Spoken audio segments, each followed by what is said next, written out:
in trying to eliminate, because it keeps us from being able to be engaged and to step up as we want to do and as you want us to do for our nation.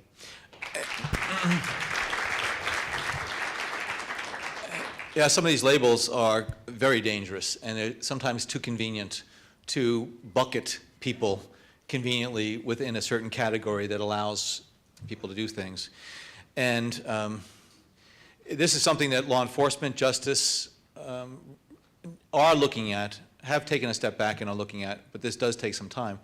You know, what constitutes a suspected terrorist? Well, it can be quite an array of things.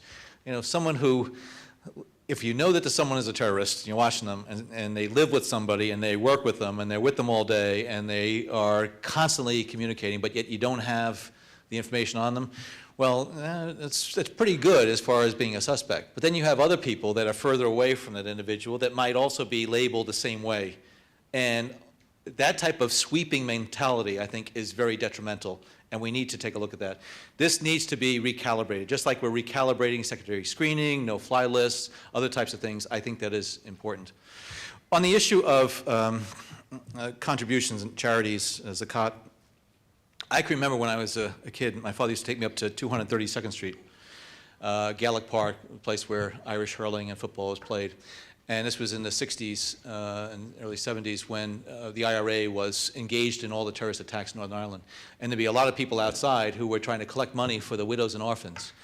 And I remember my father pulling me along. I said, Dad, let's give money to them. And my father, who sort of was from that community, he knew exactly who was collecting for the widows and orphans and who were just using the widows and orphans as a ploy to get money to go to buy weapons, hand grenades, explosives.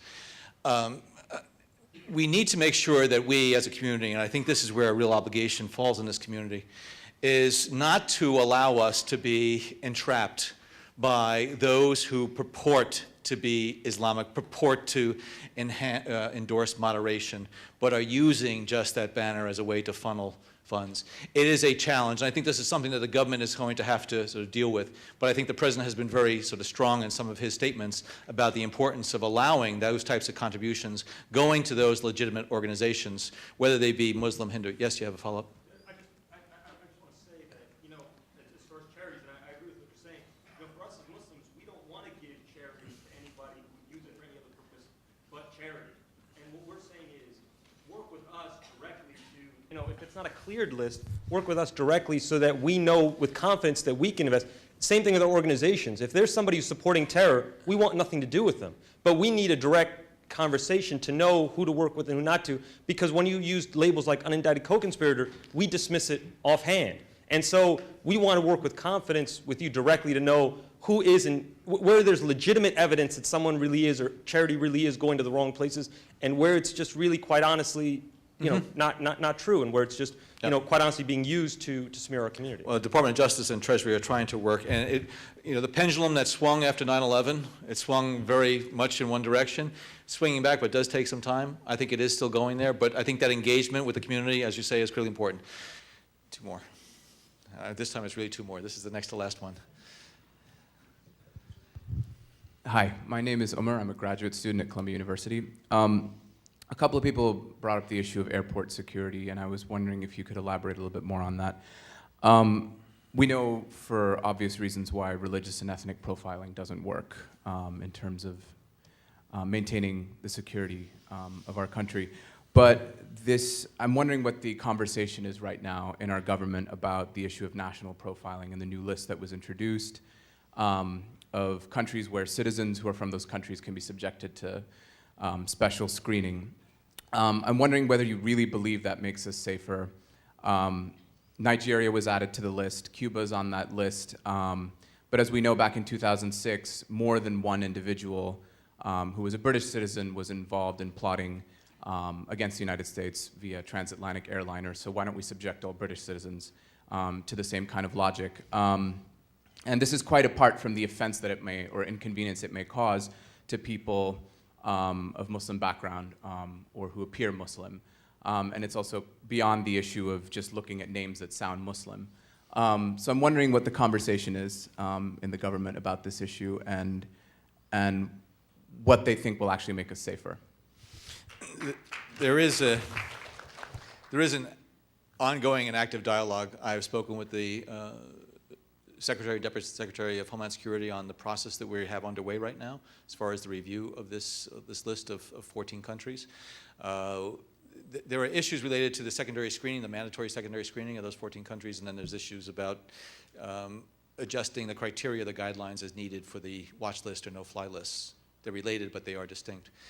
The countries that were put on there, combination of reasons, some that are state sponsors of terrorism, some because there are still outstanding requirements as far as information sharing, as far as passenger lists, other types of things, or the security that exists within airports and enhancements that need to be made, or countries where there is a very active terrorist presence, or countries where intelligence provides us insight into where the next Umar Farouk Abdul Muttalib may come from.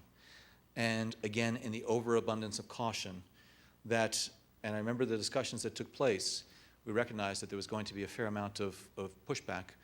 I said, okay, do I mind really receiving a lot of that criticism and those phone calls more than I mind a plane with 300 innocents plummeting to the ground? Because in the aftermath of Abdul Muttalib, we still were, concerned about others who might try that same type of attack. We enhanced security, we enhanced the number of federal air marshals on flights, but we have a layered defense, and some actions were taken. But I can assure you that this has been almost a daily conversation to move very smartly, and the next time we sort of recalibrate this rheostat here on which countries and the procedures, that it's done the right way. We don't want to whipsaw people. But a lot of times when they have these types of attacks or attempted attacks, there's going to be a reflexive action, and that's where national security will be pushed up because of the concern about a potential near-term threat. Let's go over here. I haven't been there. Yes, sir. Here, and then the woman in the back, and you're the last one out there. But first we'll do the man here. So I couldn't stay just till 2. Thanks so much. I think first of all, I think we all really appreciate you being here as the first step. And the second thing is my name's Josh Martin. I worked for a few years with the American Society for Muslim Advancement on the Upper West Side. I'm also a former Israeli soldier. And I want to give you a second chance to answer the question about Israel. Okay. Because I think a lot of people are similarly feeling as I do, that the question needs a little bit of a deeper consideration. And I think, speaking for myself as well as others, I think we come here looking, first of all, I think everyone is on your side. I think everyone is a strong supporter of the new approach that Obama has brought to the Office of the Presidency, to the administration and the government of the country, and the influence that America has in the world.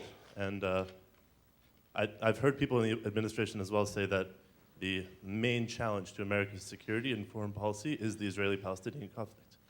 Sorry. So it is an issue of passion. And, I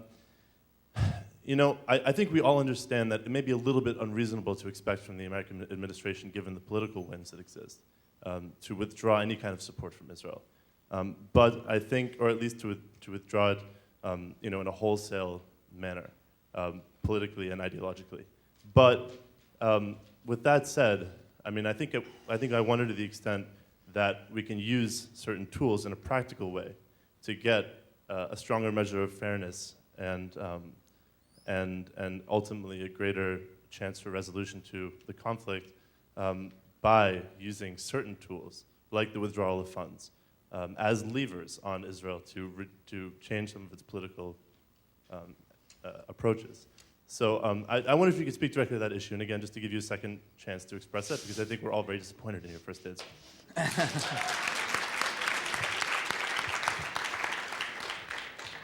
Well, I'm sorry I disappointed you with my first answer. I'll try again. Clearly, the Israeli-Palestinian issue is one that is at the forefront of the president's mind. It's one that he continues to work at and engages with both Palestinians and Israelis to see if we can advance. You raised the issue about using the levers that the United States has as far as assistance or whatever to move this, and I think what you're pointing toward is our being able to use these levers with Israel in terms of foreign assistance, military, economic assistance, whatever else. You know, I've been involved in a number of different foreign policy matters over the years, including some negotiations from an intelligence standpoint and supporting those. And I think one of the ingredients of